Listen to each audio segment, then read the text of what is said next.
Bom, chegou o tão aguardado momento, pelo menos para mim, que iremos falar sobre Otelo, a minha peça de Shakespeare preferida. E, gente, eu separei aqui uma folha frente e verso. Tentarei ser o mais sucinta possível para esse vídeo não ficar aí com muito tempo, porque eu sei que a rotina de vocês é puxada.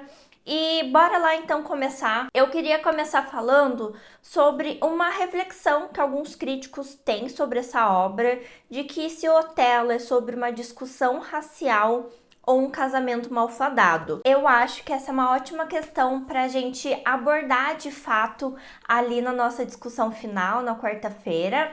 Mas eu adianto para vocês que eu acho que são as duas coisas. Espero que tenha ficado evidente para vocês esse aspecto racial, né, de como o Otelo é tratado pelo Iago e por outros personagens também. Eu acho que aquele discurso no começo do Brabâncio, né, o pai da Desdémona, ele é extremamente complicado. Eu acho que é muito interessante a gente não cometer anacronismos e realmente perceber como isso era entendido na época, e obviamente que hoje a gente tem uma tratativa totalmente diferente quanto a isso, e talvez por isso a gente se choque tanto. Eu penso muito que naquela época era só mais uma questão normal do dia a dia. Quanto ao casamento malfadado, eu sinto que esse casamento, ele não teve uma fundação nos valores que realmente importam. A minha sensação é que a Desdémona, ela se deixou levar por esse homem guerreiro que tem um nome, né, que tem ali uma fama, que teve realmente diversas questões ali de reconhecimento por parte dos outros, então podemos pensar que é um homem sim admirável, mas a minha sensação é que ela ficou com ele muito mais pelo que ele representa do que por quem ele é. E tem uma parte aqui na introdução da Penguin que fala que o Otelo, ele realmente se afeiçoou pela Desdémona pelo aspecto do reconhecimento que ela deu para ele e por conta desse afeto, dessa inclusão que ele teria nessa sociedade casando com ela.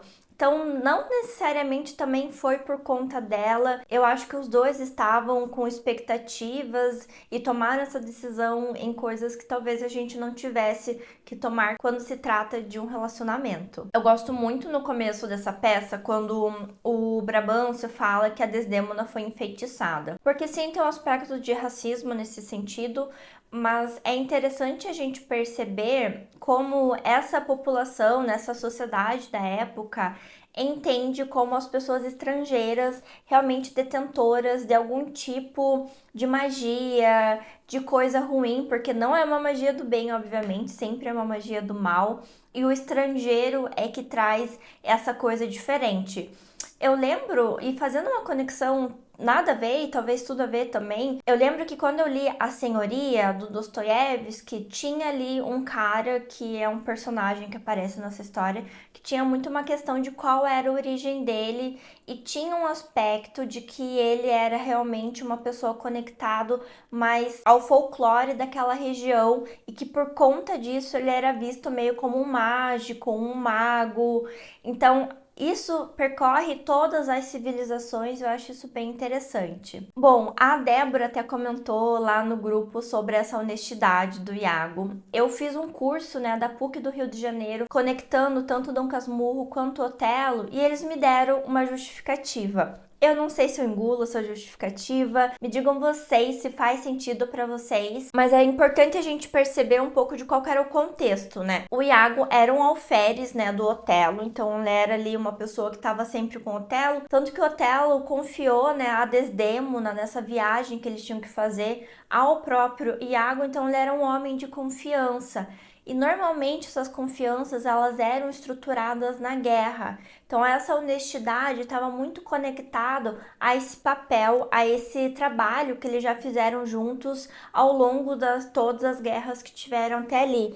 Então essa honestidade, ela vem realmente embasada nesse histórico deles e que provavelmente o Iago suscitou essa honestidade, faria sentido ali ter essa honestidade reconhecida pelos outros.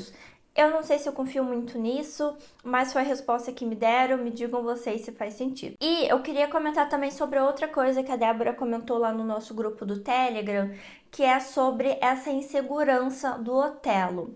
É importante a gente perceber nesse discurso que ele tem, gente, meu livro tá meio só um pouquinho anotado, né? No começo, quando ele tem aquele discurso explicando por que ele ficou com a Desdémona, que ele não enfeitiçou ela, que o Brabanço está querendo a cabeça dele ali, ele fala algumas coisas sobre si mesmo. Ele fala que ele foi feito escravo, ele fala que vem de uma origem humilde. E pensem que ele está tentando se assegurar perante diversos homens ali que são muito mais dignos, digamos assim, de ocupar o papel que eles têm, o que não necessariamente acontece com o Otelo. Então, quando ele remonta essa origem mais humilde dele, que é realmente sem nenhum tipo de título, ele precisa de certa forma se diminuir e buscar pela empatia e pela caridade dessas pessoas, de entenderem de onde ele veio, e ele vai suscitar o seu valor não em quem ele era antes da guerra, e sim quem ele se torna por conta da guerra. Então, quando a gente fala assim de um passado mais frágil, dá a entender, a gente pode inferir que isso é realmente algo que ele não se orgulha, que faz parte de quem ele é, mas não necessariamente é aquilo que o representa, porque o que representa é a guerra. A animalização e a sexualização do Otelo são coisas que me deixaram um pouco chocada na primeira leitura. Na segunda leitura, na verdade, que foi quando eu dei uma real mergulhada na obra, e eu acho muito pejorativo diversas coisas. E diferente de Romeu e Julieta, que a gente leu, que tinha assim uma sexualização, tinha uma vulgaridade, né? Eu acho que é uma palavra melhor para descrever. Não tinha esse aspecto ruim, pejorativo que a gente encontra aqui em Otelo. Interessante a gente perceber também que o grande calcanhar de Aquiles, se é assim que a gente pode dizer, do Otelo, além de ser o seu ego, sua falta de autopercepção, né? Mas o seu calcanhar de Aquiles externo é a Desdémona, porque não importa o que os outros fizessem ali à sua volta, até mesmo esses homens lá, todos importantes que chamaram ele para a guerra novamente, a Desdémona na verdade foi a única que mostrou que ele não era invencível, que ele poderia sim ser atingido por conta, nesse caso, da sua fidelidade, ela vai e ofere num aspecto muito íntimo. Tem aqui também na introdução da Penguin um crítico que vai falar pra gente que esse aspecto do ciúme, né, imenso, esse aspecto desproporcional de como um homem reage, era algo comum, entre várias aspas, entre os bárbaros. Então a gente precisa pensar que ele realmente representa esses diversos povos, né, que eles entendiam como bárbaros na época e eles tinham esse estigma de como esses homens eram. Isso é representado aqui na peça. E é muito interessante a gente perceber como a posição do Otelo, ela não é garantida. Isso eu acho que a gente pode ser relacionado de diversas formas. Eu li um estudo uma vez que falava sobre as classes sociais e que quando a gente fala de uma classe média, por exemplo, normalmente é uma classe que ela teve sim a sua leve ascensão, mas ela não é garantida. Normalmente não é algo que a gente consegue passar para os nossos filhos, como os meus pais não conseguiram me passar, e a gente tem que sempre estar correndo atrás, conquistando, e esse status social ele não é garantido. E o mesmo acontece aqui com o Otelo, porque a única coisa que o garante, né, nesse lugar é realmente seu papel de guerreiro, seu papel militar. E isso é muito interessante porque a partir do momento que ele perder essa função para essa sociedade, né, para esse governo, ele vai ser destituído de todas essas regalias, digamos assim, que ele tem. E tem uma coisa que eu achei extremamente interessante aqui, porque por mais que eles estejam se movimentando para um perigo iminente, perigo esse que nem vai acabar acontecendo no final, mas tem uma frase que fala o seguinte: a paz debilita as mentes dos jovens, tornando-os hermafroditas, meio homens, meio prostitutas, suas mentes ficando efeminadas. Então dá essa sensação que a guerra, a ausência da guerra, na verdade, não era bem vista porque coloca os homens numa posição que não necessariamente é a posição original deles. E é interessante a gente pensar então qual que era, né, essa personificação do homem para essa sociedade, que se hoje já é esse homem todo fortão, imagine naquela época. E eu queria começar a entrar aqui no tema do nosso grande vilão, que é o Iago, porque aqui na página 19 dessa introdução da Penguin, eles vão falar sobre as diferentes formas de manipulação do Iago, porque nós temos aqui pelo menos 2 personagens manipulados diretamente, né, pelo discurso do Iago, que é o Otelo, que ele vai fazendo essas maquinações, né, por trás dos panos, e é realmente um tipo de vingança muito mais inteligente, enquanto o Cássio, ele meio que menospreza a inteligência do Cássio e como ele vai manipular ele, o que, que ele vai fazer ali. São tipos de manipulações bem distintas se vocês forem perceber. E aqui tem também, eu acho que uma grande parte que vai representar o que é essa peça em síntese. O nó trágico da peça é essa desmedida multa de Otelo e Desdémona. Ambos acreditam com uma segurança que surpreende na dignidade um do outro, porque a Desdémona, no final, ela de certa forma, ela vai se entregar à morte, ela reconhece que ela vai morrer. E tem uma outra fala que eu gostei muito dessa introdução, de que vamos relembrar daquilo que eu já tenho falado há alguns vídeos, há algumas leituras. O papel da mulher nessa sociedade, ela tá totalmente subordinada ao pai e depois ao marido. E isso, assim, é impensável, é acima da lei de qualquer outra coisa. Por isso que o pai da Desdémona acaba se matando no final da peça, porque é realmente algo que ele não consegue superar, porque é da ordem do impensável. E quando ela percebe, então, toda essa movimentação por parte do Otelo, de uma vingança ali, dele tentar matar, ela se subordina também ao papel dele como homem, como marido, em tudo isso que estava sendo representado até então. E daí a gente vê também o Iago manipulando o Otelo naquilo que é a sua grande ferida moral. Eu acho isso muito interessante, que a gente pode fazer também em relação com diversos livros, porque eu acredito que a gente é sim influenciado pelo meio, que o meio tem grande papel naquilo que a gente faz, naquilo que a gente deixa de fazer. Mas eu acho que o meio, ele não vai incutir em nós algo que não existe lá. E o que eu quero dizer com isso é que o Iago sim vai contaminando, envenenando a mente do Otelo, mas ele consegue fazer isso porque ali tinha realmente um ambiente fértil para tudo isso. Porque se não fossem temas sensíveis, se não fosse uma insegurança do Otelo, isso não seria possível. E outra coisa que é importante a gente perceber, que da mesma forma com que o Brabâncio vai desconfiar do Otelo no começo, falando de uma feitiçaria, desmoralizando ele sem uma prova real de que ele fez isso, o Otelo vai replicar esse mesmo comportamento com a Desdémona, quando ele fala que ele não precisa de uma prova fatídica, né? Então ele vai se embasar com o aspecto de um lenço que não é um fundamento, né? Uma prova circunstancial, se a gente for pensar nesse cenário. E nessa situação de que ele recusa, né, uma prova ocular, uma prova real, né?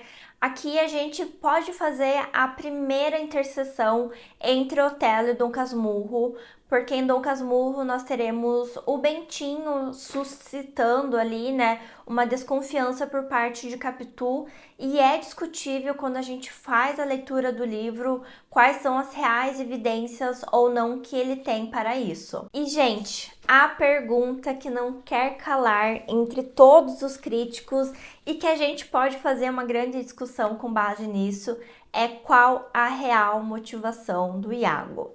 Tem algumas interpretações que vão falar que o Iago é realmente esse mal encarnado, que ele é uma representação do diabo em tudo isso. Vocês sabem que eu normalmente não vou para esses tipos de interpretações. Eu acho que ele se alimenta desse próprio mal e ele vai buscando possíveis respostas para justificar o que ele faz, mas muito baseado numa ideia realmente de racismo. Porque o Iago, se a gente for pensar, ele tá tentando uma ascensão social e ele, que é um homem local, um homem dessa população, está abaixo do Otelo, que é um estrangeiro, que é um desconhecido, que é um bárbaro. Então, de certa forma, é um nível de humilhação, ainda mais se a gente for pensar em uma das traduções para o papel do Iago, que ele vai servir ali para o Otelo, né? Porque aqui na tradução da Penguin a gente tem a denominação de alferes, mas uma outra possível tradução é o porta-bandeira. Então, o papel dele, grande parte das vezes, é que o Otelo está chegando em algum lugar e ele tem que ir à frente anunciando a chegada do Otelo. Se a gente for pensar, é um papel sem nenhum tipo de louro, de reconhecimento, de qualquer tipo de coisa positiva. Então ele tá numa posição extremamente subalterna. E tem uma reflexão que eu tenho, não sei se vocês vão concordar, é que grande parte do livro ele vai ser estruturado e ele vai ter como resposta de que talvez o Otelo fosse realmente um homem bárbaro, tendo vista as ações que ele toma no fim e que ele acaba cedendo para esses instintos mais primitivos que acompanhava ele e que de certa forma estavam suprimidos até a hipótese da traição da Desdémona. E finalizando, né, eu adoro o final do Iago, a parte que ele fala, né, que sou o que sou.